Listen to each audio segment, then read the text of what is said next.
कोई दुख देता था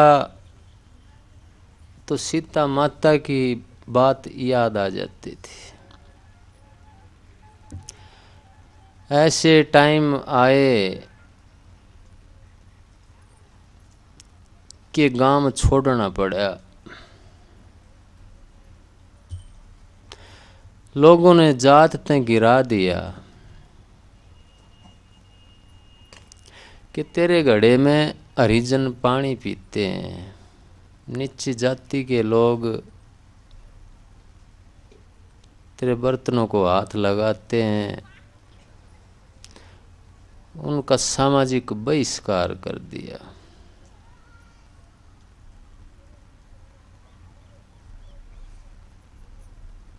पर एक ही बात थी कि मैंने तो उस मालिक से मिलना है और सबके साथ बराबर तौर पे प्यार करना है। क्यों जब तक आदमी समभाव से नहीं चलेगा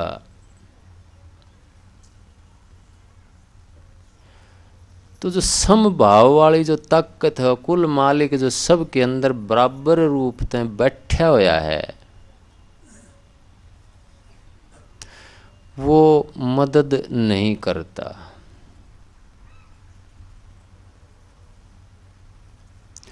जिस आदमी के अंदर समभाव नहीं है, समभाव का मतलब ये है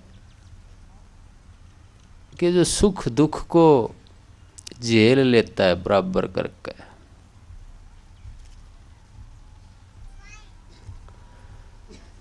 जो सबसे प्यार करता है,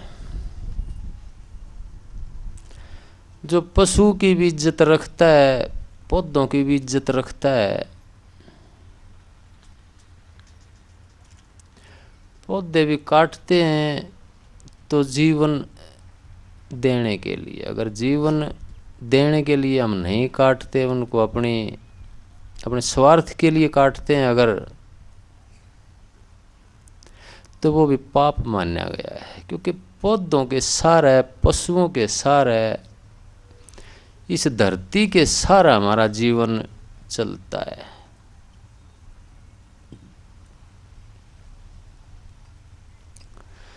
एक दूसरे के सारे सारा ब्रह्मांड ही चल रहा है। इसलिए समभाव, सबके साथ बराबर तौर का व्यवहार या सबके साथ प्यार का व्यवहार करना बड़ा जरूरी है अगर हम अध्यात्म की तरफ मुड़ना चाहते हैं। तो मेरे सतगुरु को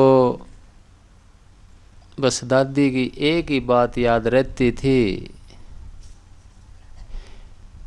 कि बेटा कितनी दुनिया तेरे को गालियां दे, तेरे को बुरा भला कहे, बस प्रार्थना करना तो उस कुल मालिक से और घबराना नहीं कभी। वो कुल मालिक अगर एक बार खुश हो गया है तो फिर दुनिया की कोई ताकत तेरी तरफ करड़ी नजर से नहीं देख सकती।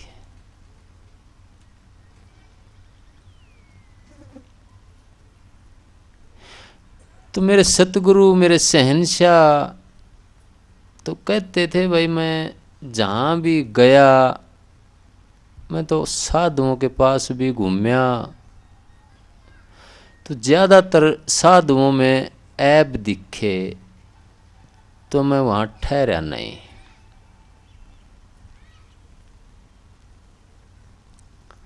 अच्छी बात दिखी तो मैंने पकड़ ली वो, और चरणों में माथा टेक्या तो एक ही प्रार्थना करी कि हे मालिक, मैं फिर इस दुनिया में ना आऊं।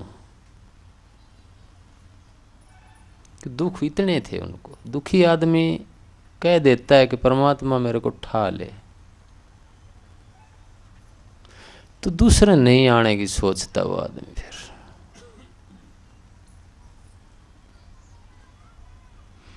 एक कहावत है ईसाई धर्म में कि सब स्वर्ग की कामना करते हैं कि स्वर्ग में ईसा मसीह मिलेंगे, स्वर्ग में ईश्वर मिलेगा, पर मरना कोई नहीं चाहता।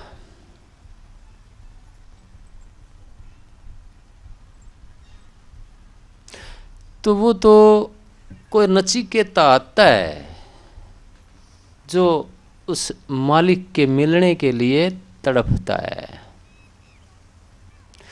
कोई नचिकेता आता है कि जब तक मेरे इष्ट के दर्शन नहीं होंगे मैं रोटी नहीं खाता। दरवाजे पर जिद करके बैठ जाता है। देखी नहीं इस जो स्वरूप बना रखे हैं, एक स्वरूप उनमें चोटी पर रस्सी बांध रखी है। तो चोटी पर रस्सी बांध करके ध्यान में बैठते थे मेरे सतगुरु, कि 6 घंटे का नेम था ध्यान में बैठने का, कि बीच में आंख ना लग जाए, नींद ना आ जाए, तो उस नेम को अठयोग करके पूरा करते थे।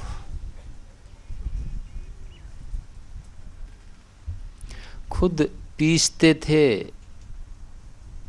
अब आप लोग 10-20 आदमी जब आते थे उनके पास, या आप मेरे पास आते हैं, तो उस तरफ सेवादार बड़वारी बनता है आदमी।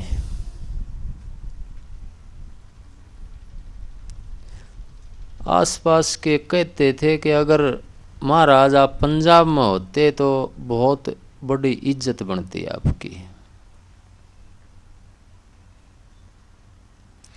तो वहाँ जो आते थे रोटी खाने वाले, वो खुद ही पीस करके रोटी पका करके खिलाते थे। ऐसे भी हालात हुए कि 10-20 आदमी भोजन लेना था, भूखे प्यासे थे।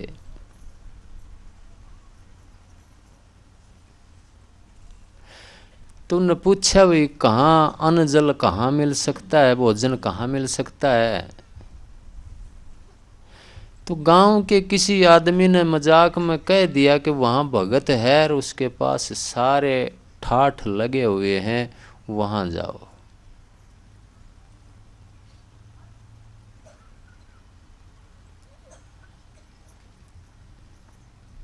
श्रद्धा समान सेवा भी मिलेगी, भोजन भी मिलेगा। तो मेरे सतगुरु बताते हुए रोते थे, कई बार आँखों में पानी आ जाता था कि ऐसा ही मजाक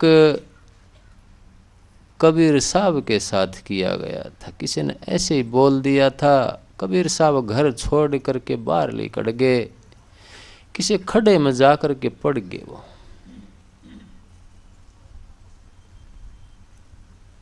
पड़ गए, रोने लग गए। किसी ने रुक्का मार दिया कि कबीर ने भंडारा ला रखा है, और सब आमंत्रित हैं, जिमो आओ खाओ। कबीर साहब छुप जाते हैं। रास्ते के पास एक गड्ढा होता है, उसमें उंडली मुंडली मार करके पड़ जाते हैं, कपड़ा ओढ़ करके कोई देख ना ले।